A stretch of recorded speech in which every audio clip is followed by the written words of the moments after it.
Hi again. I'm doing two a day, it seems, yeah. Having a quiet weekend, so I'm banging out these videos, yeah.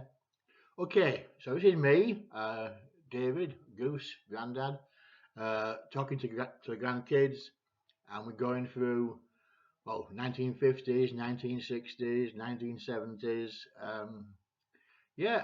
What happened to me, what happened to my family, what kind of stuff was going on, yeah. Um, Right, we've got to the mid 1970s. I need to rewind a bit because there's been one uh, issue, I suppose, in my life and certainly in Arian's, which was rather a driving force, and it's what caused all the trouble. I'll say it again, it's what caused all the trouble. I don't know where it came from.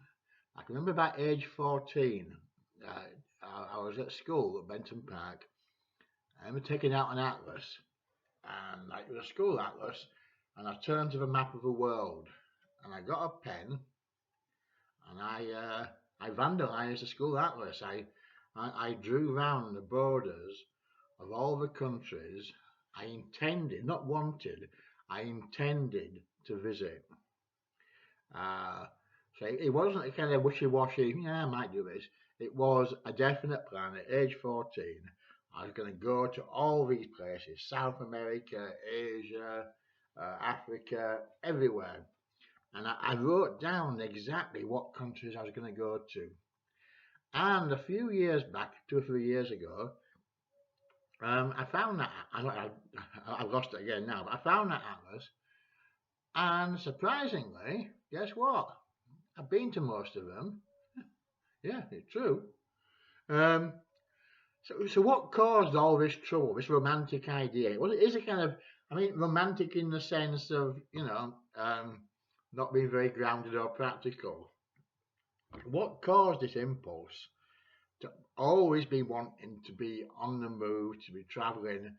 I use a phrase, to be in motion, yeah? Well, this chap is partly responsible. I can't remember exactly when he kicked in. It's a book called "As I Walked Out One Midsummer Morning" by the poet and the prose writer Laurie Lee.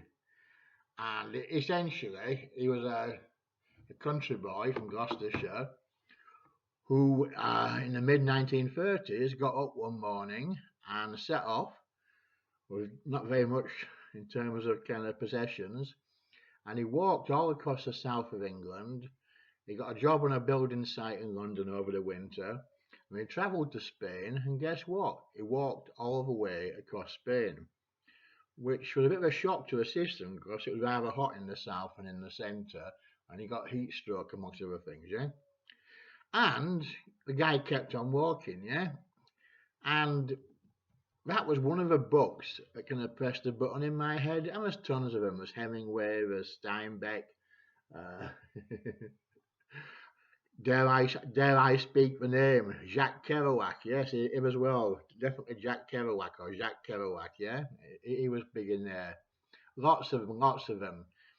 And I became addicted to reading these books about, well, something about travel, about backpacking, about exploration, about different cultures, and about seeing the world.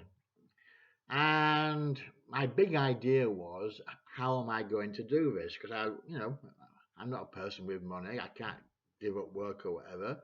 So I had to find a way of doing two things: earning my living and going everywhere. Yeah. Um, I've totted up. Uh, I've lived in about 32, 33 different houses. Um, and that's remembering for the last 25 years, I've only lived in one, two, three houses. Is it three houses? One, two, three houses, yeah? So before that, sometimes I was moving 2 or 3 times a year. And my kids went to God knows how many schools, yeah? Anyway, so that kind of restlessness, that kind of wanting to be in motion, it certainly came from books. It came from music, and a guy called another guy that caused all the trouble, Woody Guthrie. And I shan't go on about Woody. You can Google him or search him, yeah. But his life was about traveling and being restless and going across America a more difficult way, yeah. So lots of music, lots of books, films, yeah, yeah, yeah. So these things caused all the trouble, and my parents were very, and understandably, uh, were very keen. Actually, I was married at 21, and by age 23, Irma had come along, you know. So my parents, quite reasonably, were very keen that I had a settled life, was stable, earned a living, and took care of my kids. But I can see it now in retrospect. I wasn't. Uh, I guess I was a good parent in some ways, yeah, but I wasn't a very responsible one. We'll come to all that a bit later on. But my children certainly did not have a settled life, yeah. I mean, we'll come to it, okay? We'll come to it. And I can see in retrospect that, yeah, it wasn't a great idea at times. But when you've got a big idea, like I did, you can be very selfish and you can convince yourself that everything else is secondary to the big idea. Yeah.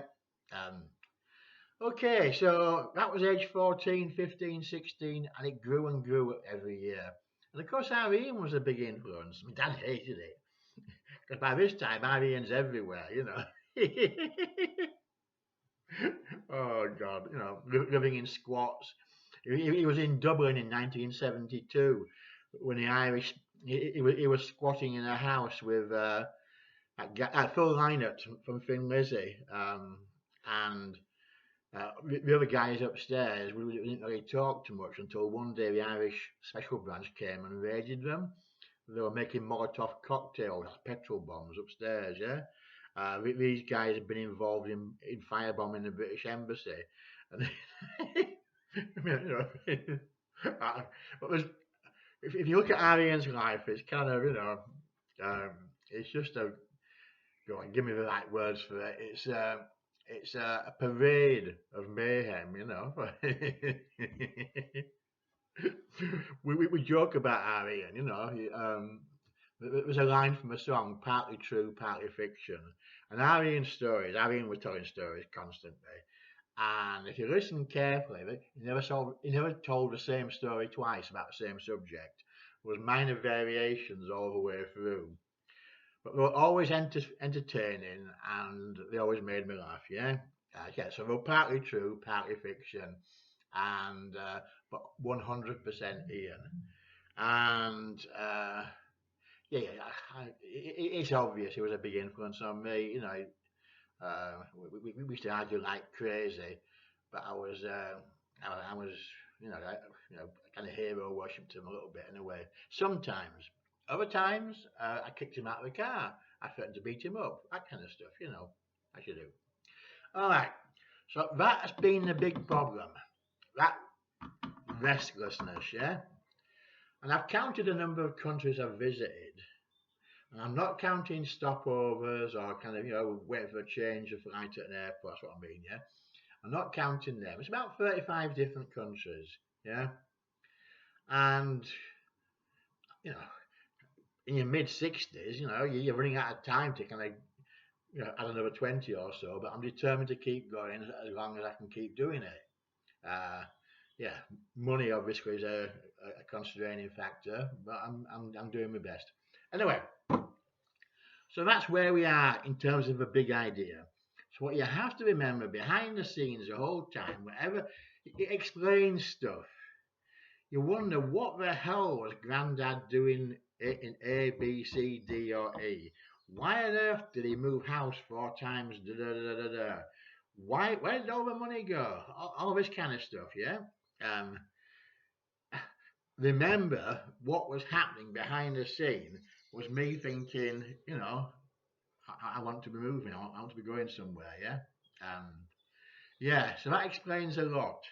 If I didn't have that big idea in my head, God knows how it would have. I'd be a millionaire by now, yeah? I might have died of boredom in the end. I used to tell our Emma and our Ruby, yeah, I wasn't a fantastic dad. I appreciate that. In some ways, I was fantastic in the other ways, but in some ways I wasn't fantastic. But they had to keep in mind one reason I was so keen to escape certain things was, you know, pardon me,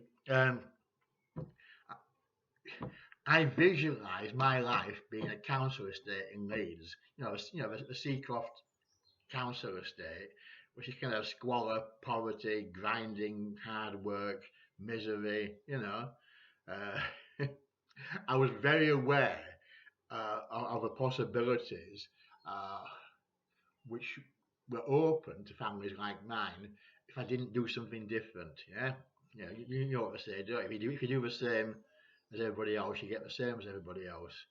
And as far as I can see, people were landing up in a big mess, working 50, 60 hours a week just to stand still and living on squalid estates with crime and drugs and, filthy houses and all the rest of it. So my daughter said, total nonsense, Dad. You're talking rubbish. That would never have happened. But I'm saying they're talking rubbish and was a fair chance. If you ever get a chance, what tipped me over the edge about leaving England was two programs on TV. One was called The Flip Side of Dominic Hyde.